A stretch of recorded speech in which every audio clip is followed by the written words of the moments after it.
Alright guys, so I've dug pretty deeply into the PlayStation library, so now it's time to give my thoughts on what my favorite games on the original PlayStation are. So these are my top 10 favorites.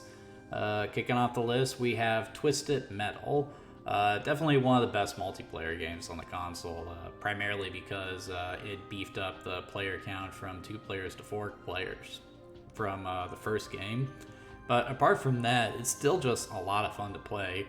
The combat is explosive, the level design is good, there's a wide variety of vehicles that you can take control of. I mean, it's just so much fun to play this game, especially with friends.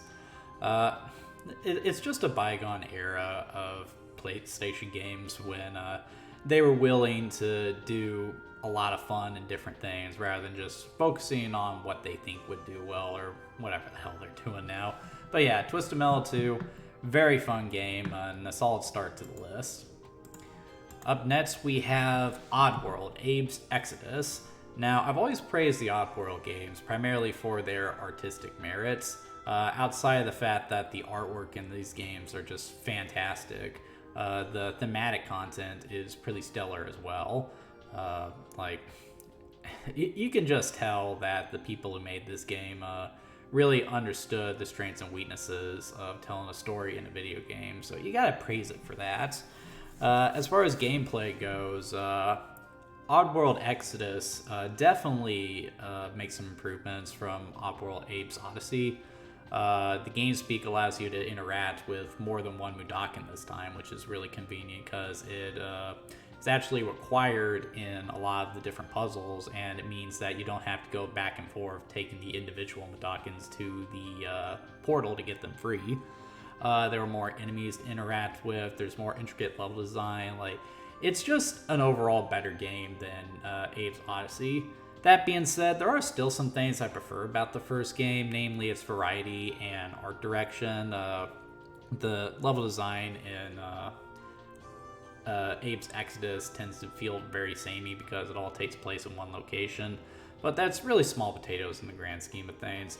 Both of these games are worth playing, so be sure you check them out if you're a fan of the series. The next game is surprisingly Gran Turismo. Of all the racing games that I played this month, from Wipeout, Ridge Racer, and Crash Team Racing, it's surprising that Gran Turismo, which is a game that builds itself as a realistic driving simulator, ended up being the one I enjoyed most, and for good reason. The graphics are really good, the controls are great, the physics feel good. There's a great sense of progression as you're constantly trying to upgrade your car to make them go faster, tweaking the individual pieces to make them handle the way you want to. For a game that was released in the late 90s, it really is impressive that they were able to achieve this. And you know what? The Gran Turismo series is still Sony's best-selling franchise, so you gotta give it credit for that. I mean, it's a very good game and one that definitely should not be underestimated. Proof of that. And of course, no PlayStation list would be complete without bringing attention to some of the great horror games. The next game I want to talk about is Silent Hill, which even today still unnerves you in the best possible way. What I think is really cool about Silent Hill and why it stands out compared to other games that were released on the PlayStation is its general approach to horror. It goes for a more psychological experience where it preys on a person's fear of the unknown, or the sense of isolation you get going to these locations that should be filled with people, but for whatever reason they're empty, aside from the monsters that could be lurking in the darkness. And they even achieve this by leveraging some technical limitations to their behavior. Like the darkness and fog, that's usually something that's there to hide, pop-in and stuff. But here it's used as a gameplay mechanic to hide whatever horrors are out there, and then you got the radio that indicates to you that something is nearby, but it doesn't really tell you what direction it's in. It's also just a really strong survival horror game. You gotta manage your resources, all that stuff. Choose between engaging in melee combat versus spending precious ammo to take out enemies. It's just a really well-made game. A remake of this game is due out, and while I do have some concerns about that because I feel it's a little too early for a remake of the first game, I'm still excited to play it, and really, I'm just happy that Silent Hill is back in the public conscious again. However, while I really enjoyed Silent Hill 2, the horror game that I prefer on the PlayStation is definitely Resident Evil 2. While I definitely would say that Silent Hill is the scarier of the game, I would definitely say that Resident Evil 2 is the better game between them. While it's not as scary as the original Silent Hill, it is still pretty frightening and definitely ups the ante from the first game.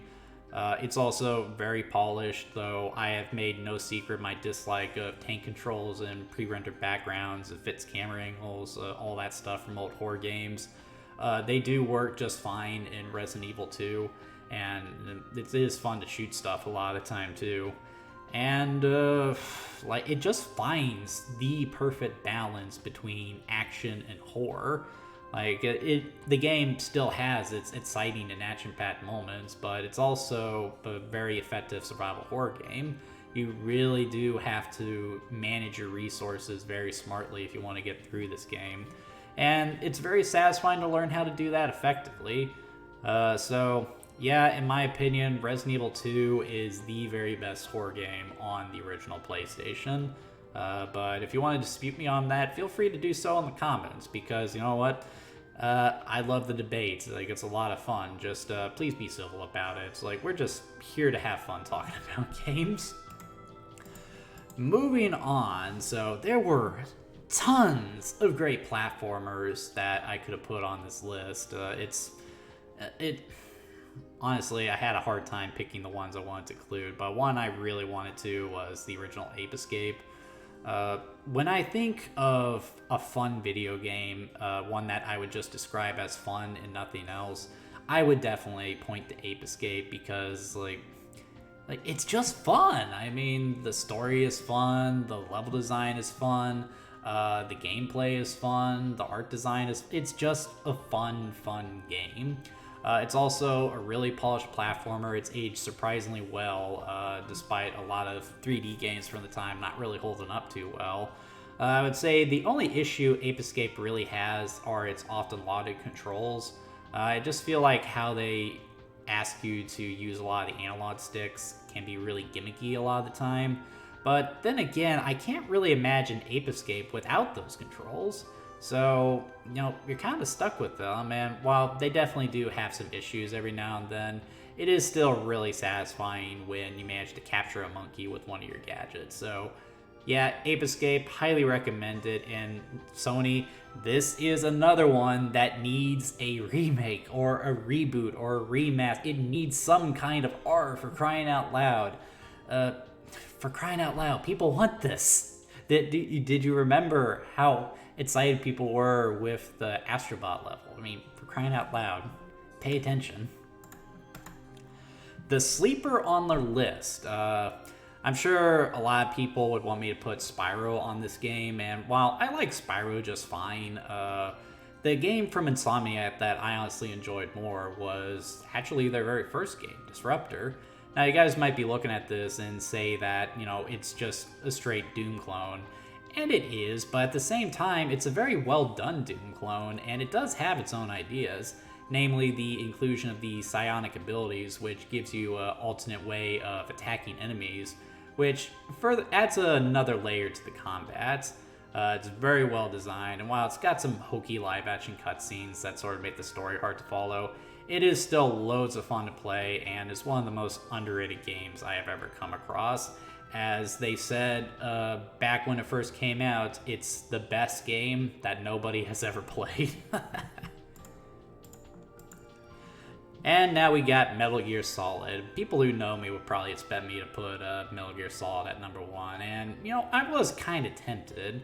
Of all the games that were released on the PlayStation, I feel like this one is the most groundbreaking with its focus on narrative, how well it's integrated into the gameplay, its stealth mechanics.